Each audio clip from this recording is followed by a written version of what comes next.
Muito bem. Vamos então à segunda parte da guerra, da Segunda Guerra Mundial. Vocês perceberam que a situação do mundo estava, nesse momento, um tanto quanto complicada. Nós tínhamos agora, de fato, formado aí os dois grupos opostos, o eixo constituído pela Alemanha, pela Itália e o Japão, e por enquanto nós tínhamos no grupo dos aliados só a Inglaterra e a França com muitas ofensivas. Nesse momento, a aviação inglesa, como eu disse, ela bombardeou a cidade de Berlim. E no mês de setembro, os italianos, eles estavam tomando todo o território do norte da África e o Japão, ele invade, então, a região da Indochina francesa, sudeste asiático. Tudo levava a crer que o eixo ganharia essa guerra fácil. E isso deixava o mundo, obviamente, extremamente assombrado. Pensava-se como que poderia existir um equilíbrio de forças. Mas, pessoal, foi exatamente isso que aconteceu. A segunda fase, ou a fase intermediária da Segunda Guerra Mundial, é chamada exatamente do equilíbrio das forças. É quando nós vamos ter a entrada de novos participantes nessa guerra. A guerra ela vai tomar novos rumos, os Estados Unidos e a União Soviética vêm para o conflito, e o que é mais interessante, eles vão entrar do mesmo lado, vão entrar do lado dos aliados. Ufa, ainda bem, né? Imagina você aqui comigo, se eles tivessem entrado nesta guerra de lados opostos, eu acho que o mundo talvez não seria o mesmo. Então, nesse gráficozinho eu mostro para vocês como que os aliados vão ganhar força, como é que vai acontecer essa mudança de rumo. Os Estados Unidos, eles entram na guerra em 1941, setembro de 1941, os norte-americanos, eles vão vir para esse confronto, e é interessante porque nesse momento, quando eles negociavam, digamos assim, com os japoneses, a não ocupação de territórios pertencentes aos franceses, eles são, digamos, traídos pelo Japão. E outro detalhe que é extremamente importante, o rompimento do pacto de não agressão, tá lembrado dele? Por esse pacto, aconteceria que a União Soviética, ela assumiria, como nós tínhamos visto, uma posição de neutralidade no conflito. Até então, até esse momento, a posição era essa. A União Soviética cumpria sua palavra, estava pouco interessada com o mundo europeu ao ocidente, mas nós vamos perceber que os nazistas sonham um pouco mais e haverá o rompimento desse pacto. Pois bem, como é que isso aconteceu? Por meados do mês de junho de 1941, a Alemanha ela vai tomar uma decisão que vai deixar o mundo, digamos assim, assombrado. E essa decisão da Alemanha é uma decisão de investida contra territórios soviéticos. É muito interessante porque, assim, os generais nazistas que contavam com vitórias rápidas, decisivas, nas fronteiras ali da União Soviética, eles acreditavam que facilmente invadiriam seu território. Mas é curioso que, apesar dos 3 milhões de soldados que a Alemanha colocou para conquistar este território, e no primeiro momento que pouco o exército soviético pôde fazer, até mesmo por um detalhe, os historiadores dizem, como Erich Hobsbawm, que demorou quase que um mês para que Joseph Stalin chegasse à conclusão de que Adolf Hitler havia o traído, de que ele havia quebrado a palavra, rompido com um tratado e que nesse momento ele estaria adentrando esse território. Outro fato curioso que vai mudar totalmente o rumo dessa guerra, 1941, o Japão ataca a base do Havaí, a base dos Estados Unidos de Pearl Harbor. Então vocês percebam que nesse momento a história ela começa a ficar muito diferente. E a invasão que é feita na União Soviética, a chamada Operação Barbarossa, ela tem a finalidade de chegar a Leningrado. É uma pergunta que alguns fazem. Por que não a Moscou primeiro? Por que logo Leningrado? Porque como a cidade que se chama hoje São Petersburgo tinha naquela época um nome em homenagem a Lenin, Adolf Hitler na sua ideia de crueldade, o requinte de crueldade, acreditava que era uma forma de humilhar Lenin. E aí eles marcham para a cidade de Leningrado. Mas o que acaba acontecendo é bem interessante, porque durante esse processo de invasão, eles vão levar quase que um mês para ocupar Leningrado, e aí o vasto território, a resistência das tropas russas, que não vão ceder para os nazistas tão fácil, vai levar bastante tempo até que eles cheguem de fato a Moscou.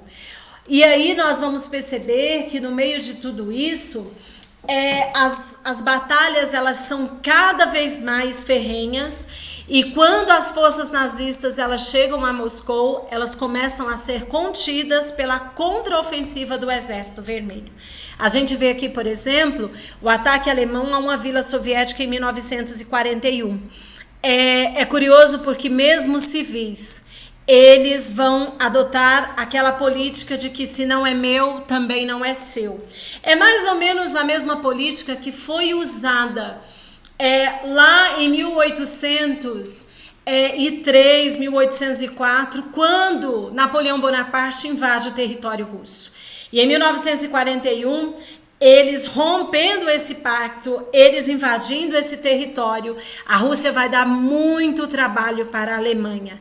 E, obviamente, foi tempo suficiente para que os russos de 41 a 43 pudessem se organizar.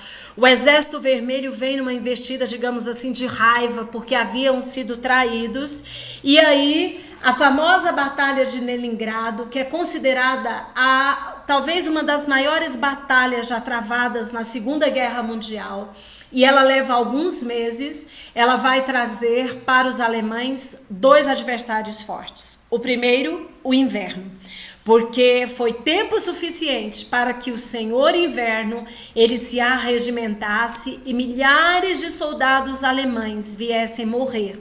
Outro detalhe é que nessa situação de guerra, os soviéticos eles vão se armar e eles têm estratégias de guerra muito interessantes. Por exemplo, alguns livros chegam a dizer que soldados lançavam-se aos tanques, suas carnes eram moídas, travavam os tanques, e esse era tempo que eles ganhavam muitas vezes para atrapalhar o término de uma batalha. A Batalha de Leningrado é uma derrota gigantesca que a Alemanha vai sofrer. E aí, depois dessa batalha, vai se formar a primeira frente de luta dos aliados. O que é isso? Tanto a União Soviética quanto os Estados Unidos percebem que há uma derrota expressiva por parte dos alemães. E agora vai começar a ideia, quem chega primeiro a Berlim.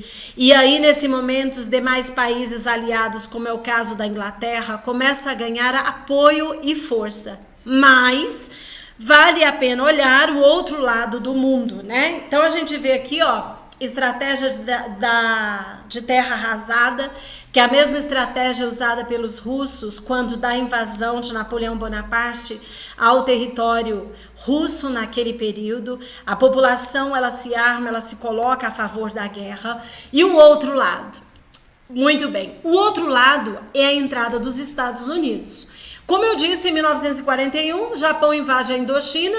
Como consequência, nós vamos ter os Estados Unidos vai decretar um embargo comercial ao Japão, exige a desocupação da China e da Indochina, lembrando que a região da Indochina era um território que no contexto do colonialismo pertencia à França. E o curioso é que quando estão negociando, ocorre então um bombardeio, é um segundo bombardeio, mas é um bombardeio gigantesco à base naval de Pearl Harbor, no Havaí. Gente, esse bombardeio, ele vai destruir ali os porta-aviões dos Estados Unidos, e ele vai ser considerado pelo governo de Washington como uma traição.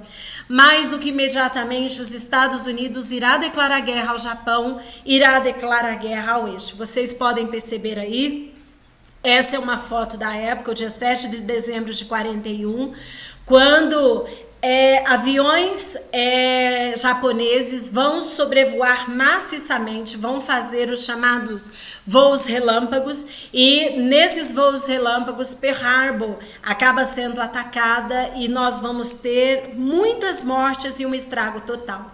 Imediatamente a Suprema Corte norte-americana autoriza a entrada dos Estados Unidos na guerra.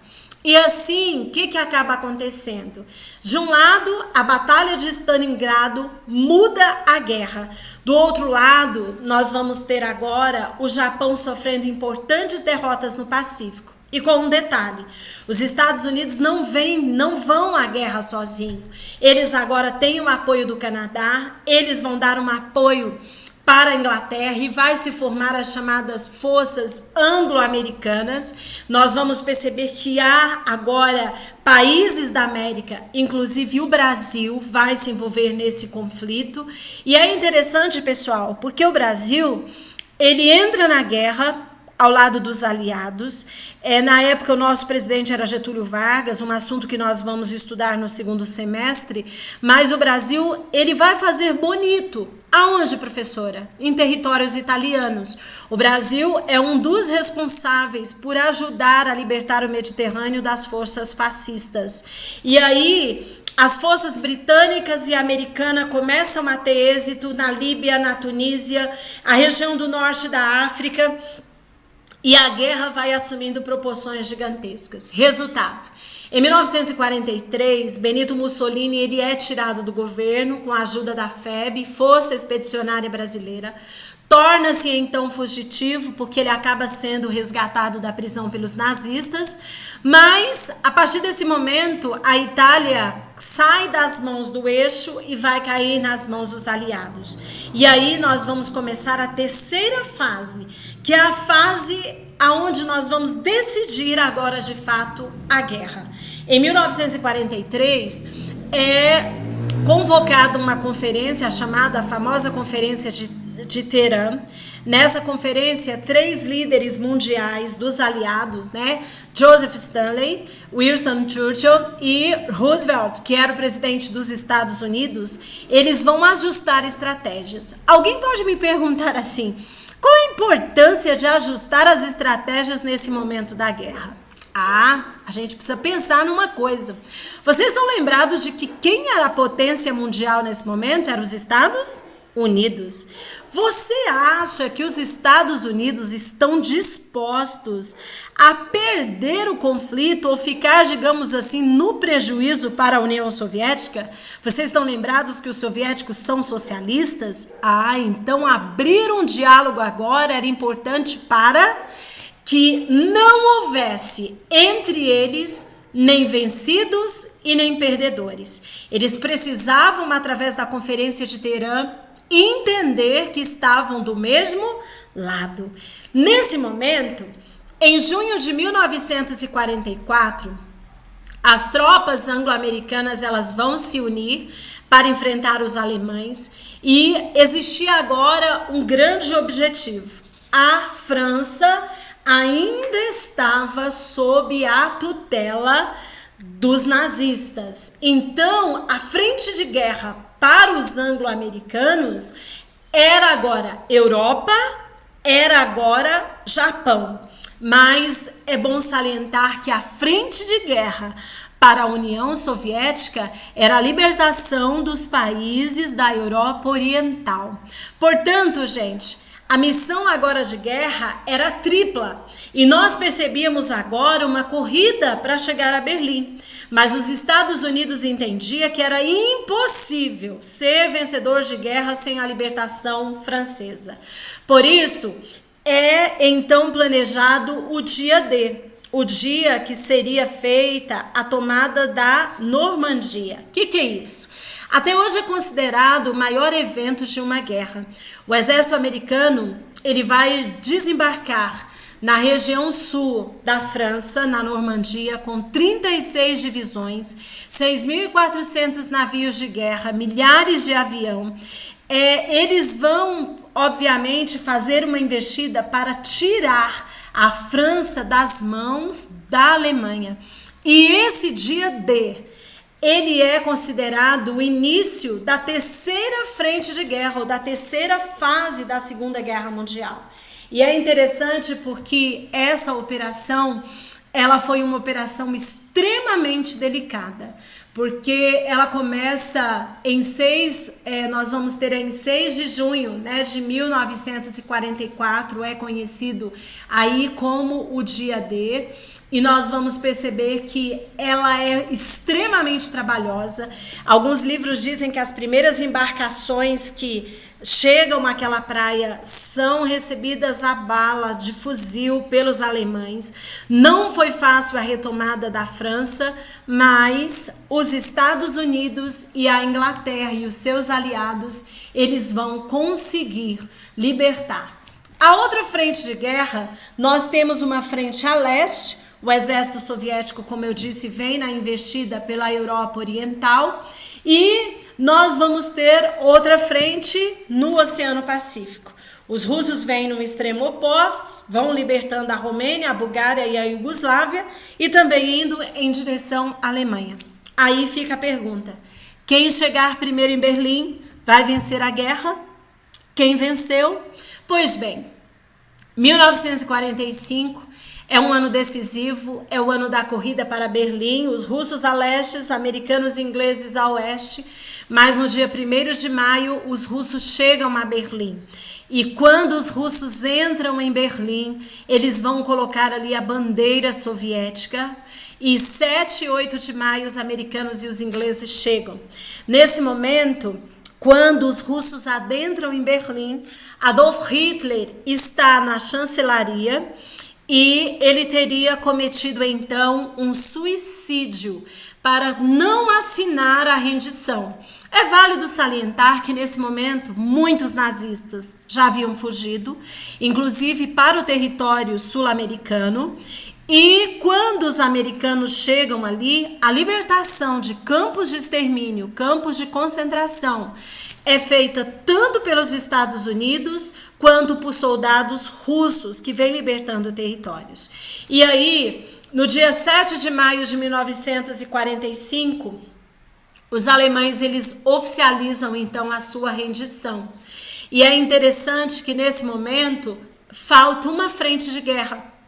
Você está lembrado de qual é? Isso mesmo, a frente de guerra no Pacífico, a frente de guerra com o Japão, ela parece mais difícil de acontecer. O Japão que vinha lutando ali com os chineses, o Japão que vinha lutando com a Austrália, o Japão que tinha ocupado tantos territórios, ele vinha numa guerra frenética que parecia não chegar ao fim. E aí, nesse momento, os líderes japoneses, eles dão a negativa de que, na realidade, eles não têm anseio de acabar com essa guerra no Pacífico. E o resultado disso talvez seja um dos resultados mais desastrosos para a história. Por quê?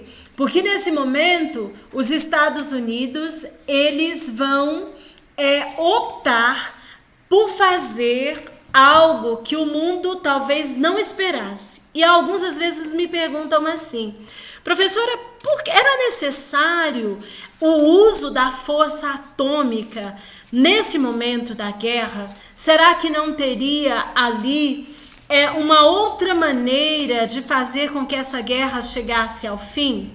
Certamente teria. Muitos historiadores, muitos especialistas acreditam que era uma questão de tempo e o Japão iria se render. Talvez mais alguns meses de embate, o Japão ele iria dar 2 passos atrás, iria entender que a guerra estava chegando ao fim. Mas vocês estão lembrados que quem chegou primeiro a Berlim foram os soviéticos. E para os Estados Unidos existia uma superioridade. Hoje, inclusive, existem alguns documentos que atestam que os únicos que sabiam que os Estados Unidos lançaria bomba atômica sobre o Japão seria de fato os soviéticos. Diante disso, o que acaba acontecendo? O uso da tecnologia nuclear pelos Estados Unidos contra o Japão, ele é amplamente discutido durante bom tempo. E é então escolhida as cidades de Hiroshima e a cidade de Nagasaki, porque essa cidade girava em torno da economia, e esse ataque mostraria para os japoneses e para o mundo a superioridade dos Estados Unidos. E infelizmente essas bombas vão ser lançadas. Os Estados Unidos, eles usam essa arma. 140 mil pessoas vão ser mortas na cidade de Hiroshima e 3 dias depois a cidade de Nagasaki vai receber também uma segunda bomba atômica e 70 mil pessoas são mortas. As consequências que a gente tem de tudo isso. O mundo assistiu boquiaberto o desfecho talvez mais triste do maior conflito que nós já vivemos. Em fevereiro de 45, na Conferência de Yalta, Estados Unidos, França, a Inglaterra e a União Soviética, eles vão criar a Organização das Nações Unidas e as zonas de influência, delimitar as zonas de influência americana e russa. Em agosto de 45 vai acontecer a Conferência de Potsdam, na Alemanha. O território da Alemanha e a cidade de Berlim é dividida em 4 zonas administrativas: França, Inglaterra, Estados Unidos e União Soviética. Eu gosto sempre de salientar que não é construído nesse momento o Muro de Berlim. O Muro de Berlim ele só irá ser construído em 1961. E a Alemanha, ela novamente vai pagar uma indenização de 20 bilhões de dólares. Ela tem que devolver territórios à Polônia. É criada o Tribunal Internacional sediado na cidade de Nuremberg para julgar os criminosos de guerra. É válido salientar que a minoria desses criminosos vão ser julgados porque muitos nazistas e fascistas haviam fugido. E a maior consequência do final da Segunda Guerra Mundial é a criação de 2 grandes blocos no mundo. Apesar de unidos por um mesmo ideal na Segunda Guerra Mundial, nós percebemos que as pretensões da União Soviética e dos Estados Unidos a partir de agora é conquistar o mundo.